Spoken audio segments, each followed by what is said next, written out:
ఇచ్చి బలం ఇచ్చి ఒక మనిషిని ఇంటెలిజెంట్లా మార్చేది ఎవరంటే పరిశుద్ధాత్మ. అరే ఒకప్పుడు చిన్నప్పుడు ఎలా ఉండేవాడురా, ఇది నీ తెలివితేటలు ఇంత చక్కగా, అసలు వీడు ఒక ఇంత వ్యక్తిగా అనేకులకు నేర్పించే వ్యక్తికి వీడు ఎలా మారాడురా అనగానే అందరికి ఆశ్చర్యంగా ఉండాలి.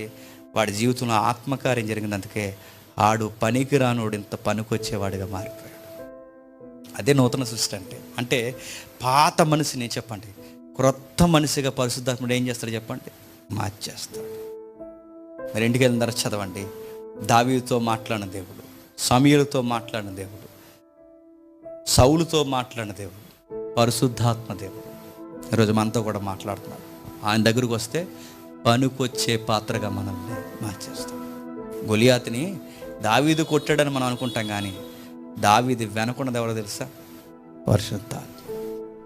సంసోను 1000 మందిని కొట్టాడు అనుకుంటాం, కానీ వెనకున్నది ఎవరు తెలుసా, పరిశుద్ధాత్మ.